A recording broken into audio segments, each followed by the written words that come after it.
Greetings, YouTube. I'm not going to say happy Wednesday because what we're about to talk about is not too happy, and I don't want to give it false advertisement. I've had a lot of people send me screenshots about this, but I'm going to thank Mr. Lord Brooklyn himself because he's the one I'm referring to in this one. Basically, Kabam came out with a message a couple weeks ago, I guess, that said that starting now, if champs come out that are too powerful or not powerful enough, they're going to either buff them or nerf them. Now, I think this is fine for champs that need to be buff. In fact, if you're talking about making a champ like Ebony Maw or Diablo better, I'm all for it. But what they don't realize in this kind of message is that people paid, some of them thousands, I'm not exaggerating that, trust me, thousands of dollars because they wanted this super powerful champion. It is like paying thousands of dollars for anything else in life, like a car, for example. You pay thousands of dollars for a car that you expect to run a certain way and perform a certain way. Now, in the car analogy, there are things in life called warranties. So when you have a warranty, you're protected in case something goes wrong for X amount of years. Sometimes it's 3 years, 5 years, 2 years, whatever.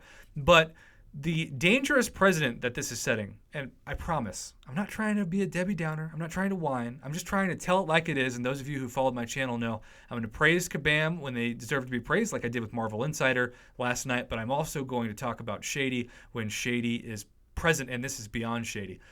What they're doing is they're saying, hey, I know you bought that $50,000 car, but it turns out that we're losing a lot of money on that car. So we're going to make that $50,000 car really be like a $15,000 car, but you're not going to get a refund for the difference of $35,000 because, you know, we have the rights to make the champion worse.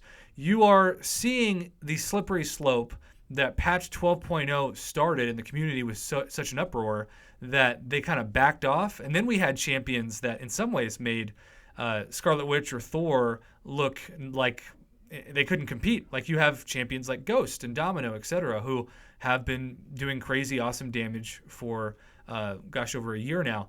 But with Cull, what they're doing is they're saying, we don't care how much money you spend on a champion. We have the right to make them worse. And so in this post, they say, after looking at our data across all the game modes, we have determined that Cull Obsidian is out-damaging every other high-damage champion in the game. Well, no kidding. That's why people went for him. That's why the hype was there. While he does have his limiting factors, once he's fully ramped up, he is able to end fights before even high-level opponents can do any meaningful damage to him. This is code for even the hardest fights that we put out, we don't make any money off of you because you don't have to spend any potions or revives or units in order to revive him.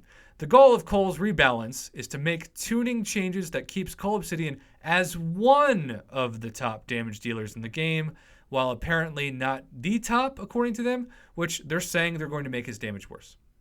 They're saying that they're going to lower his value for something that, like, this is different, YouTube. This is different in so many ways, and I don't want to mix the discussion between patch 12.0, which a lot of you don't even probably know what that is because you joined the game afterward. But basically, Kabam back in the day said these champions are too powerful.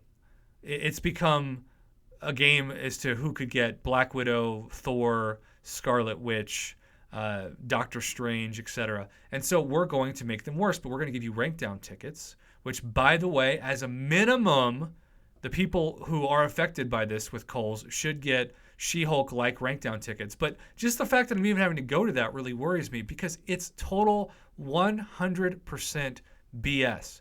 It is something that is going to make everybody have to say, I'm not going to spend a bunch of money on featured Cavalier crystals because even if this champion happens to be who I thought they'd be, they could still be quote-unquote rebalanced and be worse. And if you're talking about also the money that goes into rank up materials, particularly the really too expensive rank up materials, the tier 5 basic catalyst and tier 2 alpha catalyst, those are not easy to get. Kabam still makes a lot of money on deals that pop up. And if not those, of course, the people at the top are spending a lot of time and units and money on map 7 of Alliance Quest, or of course the hardest difficulty of Alliance War.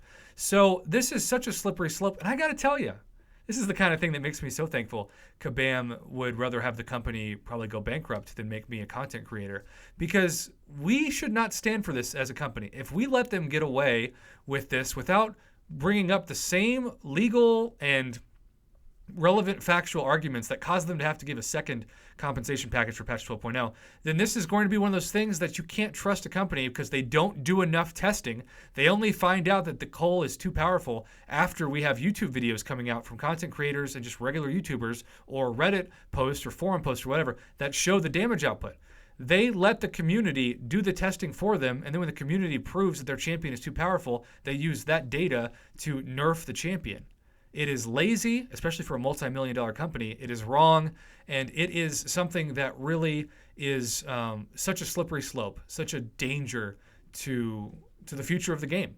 And this is why people like my good friend Pep1000, he's going to watch this video. He's going to be like, see, look how thankful I am that they're not giving Kabam thousands of dollars anymore. And what am I supposed to say to him? I'm probably just going to be like, yeah, I would be really thankful if I wasn't you too. And I want to say this, like, I still love playing this game. It's still my number one hobby. The community I've been able to help build and that has been so generous to give back to my channel since I started is honestly one of the best parts, if not the best part, of many of my days. I don't want that to go away anytime soon, but I also don't want to ignore or hype up or reinforce shady, slippery slope business practices that cause the game, which used to be you only got Cull Obsidian if you grinded for them in the arena or if you opened a crystal. But since you've gone to this new featured system with crazy low drop rates and crazy high prices, you're asking people to spin their way to get a new champion.